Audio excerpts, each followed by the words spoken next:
Hello everyone, welcome back to my channel.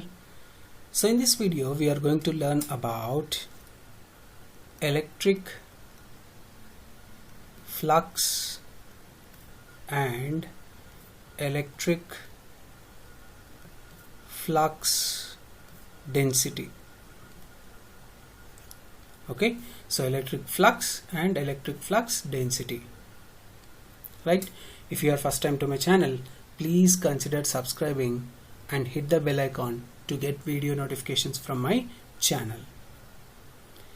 Right, so what is electric flux first? So Michael Faraday, the scientist Michael Faraday, okay, so while he was conducting an experiment, of a metal sphere he has taken.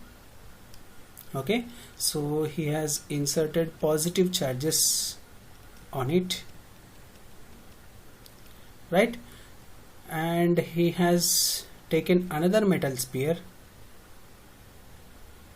okay, so of bigger size, right, so he has filled in between insulating material or air. Okay, so he has filled in between insulating material, okay, so as not to have the contact, right, so insulating material or air also he has kept, right, so with both he has experimented, so he has got almost same result, right. So he has taken this, right, using a switch. Okay, so he has taken this. So the net charge, on the outer sphere,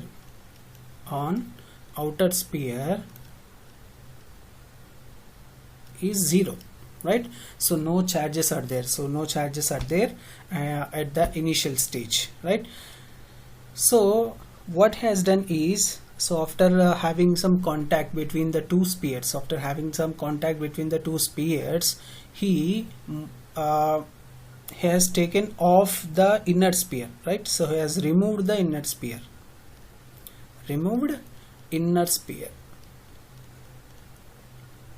okay, so he has removed inner sphere. So after removing inner sphere, he has grounded this using switch. So outer sphere has been grounded, okay,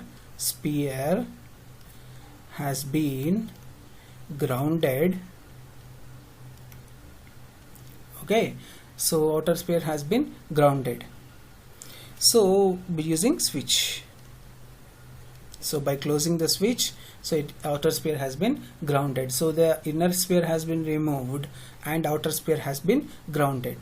So after this he has found that, so first point what he has found is outer sphere, so if the total charge here, total positive charge is plus Q, so outer sphere have a total negative charge, so outer sphere has a total negative charge of minus Q. Okay, so the outer sphere has total negative charge of minus Q, which is equal in magnitude of the positive charge. That is, if the positive charge is plus Q, so the outer sphere has negative charge of minus Q, so equal in magnitude.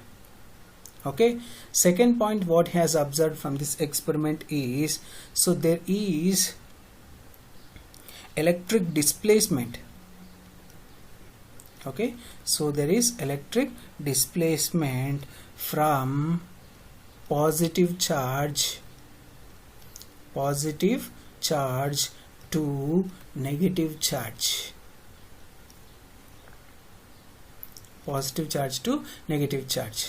So third point what he has observed is, if he increased the value of Q plus Q in the inner sphere, okay, later again he has inserted the inner sphere, so he has increased the charge over here, so the same increment has been observed in minus Q also. Okay, same increment has been observed in the outer sphere also, but with negative charges.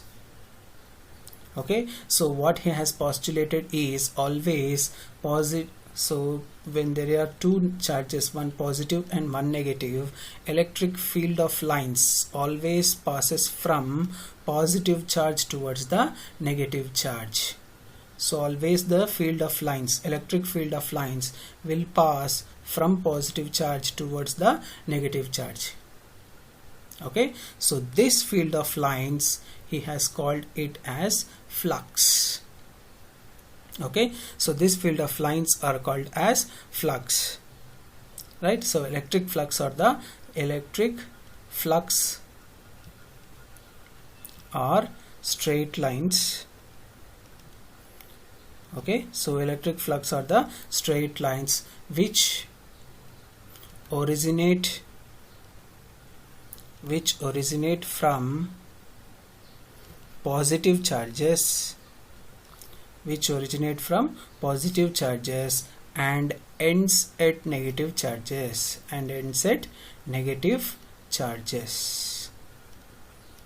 Okay, so this lines is called as electric flux, and the displacement due to this electric flux is called as electric flux displacement, or it is called as electric flux density, right? So it is called as electric flux density or electric flux displacement. Okay, so this is the theory of flux. So mathematically, what is flux is? So mathematically, flux is equal to the total charge present in. Okay, so flux is mathematically or numerically equal to the electric charge producing it. Okay, so flux is numerically equal to charge producing it.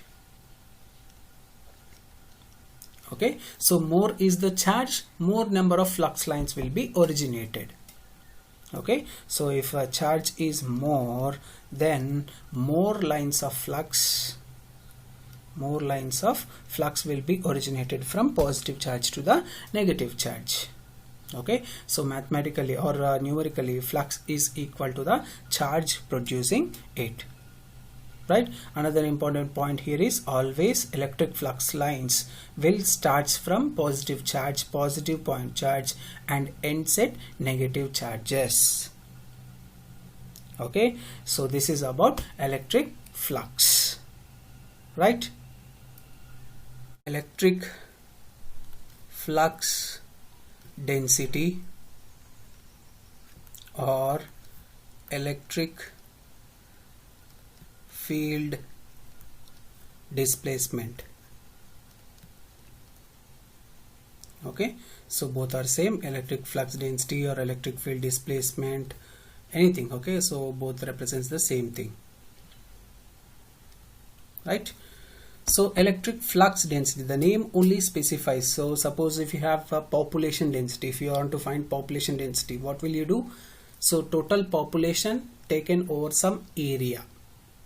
Okay, so that is called as population density. Similarly, electric flux density means same, electric flux over some area. Okay, so electric flux passing through unit area.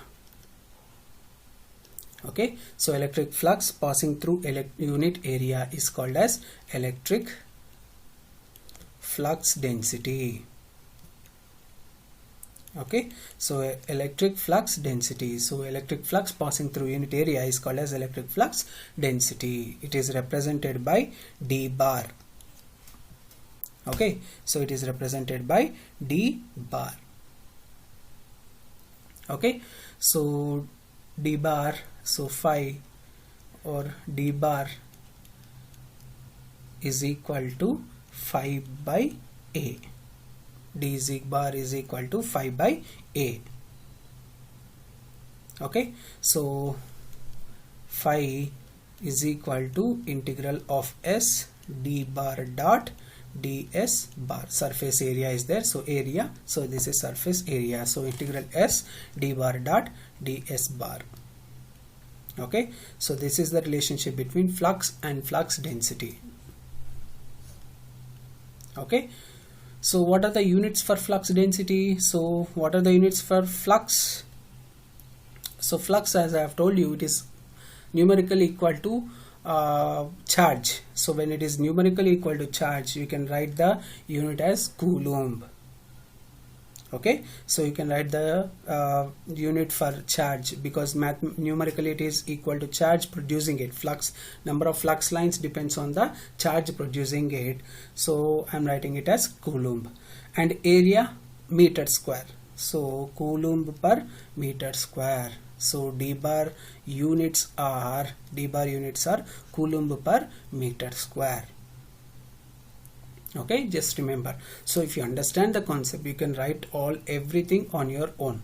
So electric flux passing through unit area is called as electric flux density. So d bar is equal to phi by a. Since a is surface area, so we have taken phi is equal to integral s d bar dot ds bar, because flux lines are not constant throughout.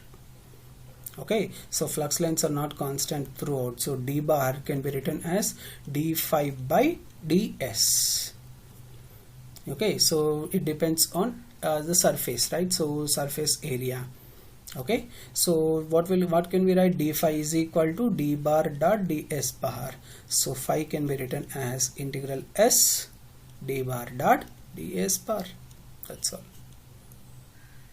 Okay, same, right? So you can write like this also.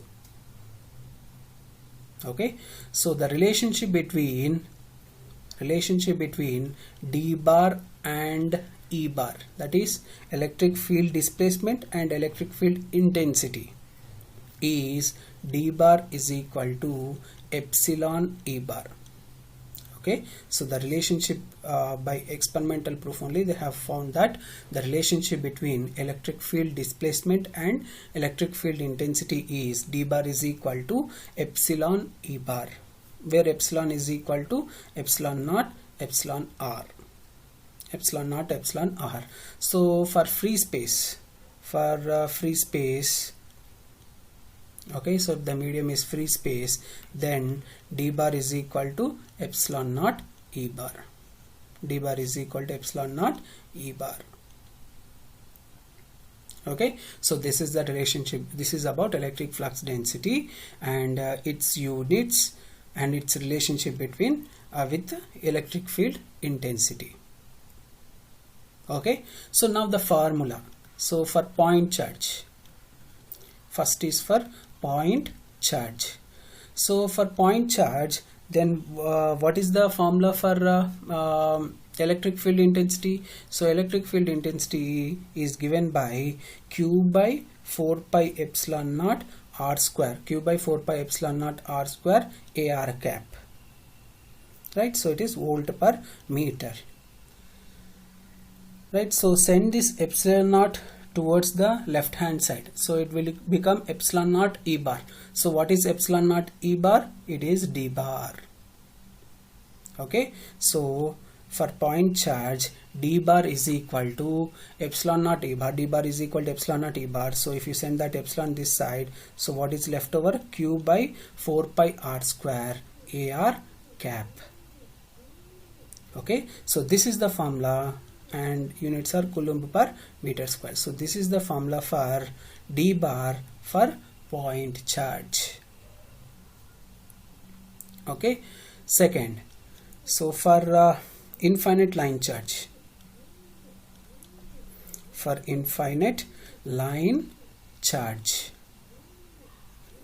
right? So for infinite line charge, if line charge density is rho L coulomb per meter, right? If line charge density is rho L coulomb per meter, then what is the formula? We have derived already the formula also. Okay, so I have given you the derivation also. E bar is given by rho L by 2 pi epsilon naught rho aero cap volt per meter. Okay, so in this case, then what will be the formula for d bar? So d bar is equal to, send this epsilon naught towards the left hand side, epsilon naught E bar. So d bar is equal to epsilon naught E bar. So leftover is rho L by 2 pi rho aero cap coulomb per meter square. So this is the formula for electric flux density or electric field displacement for infinite line charge.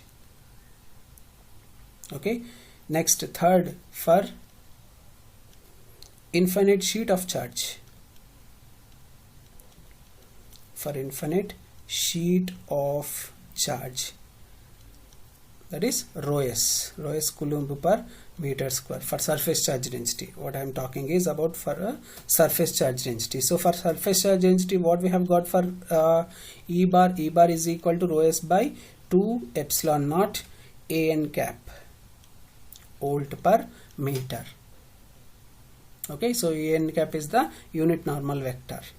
Similarly, when you take this epsilon naught towards the left hand side, so you'll get the formula for d bar. So d bar due to infinite sheet charge or surface charge density is given by rho s by 2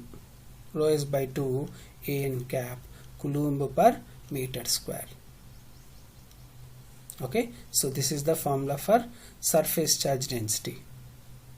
Okay, this is the formula for electric flux density due to surface infinite sheet charge or surface charge, line charge or infinite line charge. This is for point charge, line charge. Okay, so this is for surface charge. Okay, so these are the formulae, and this is about electric flux density or electric field displacement. Okay.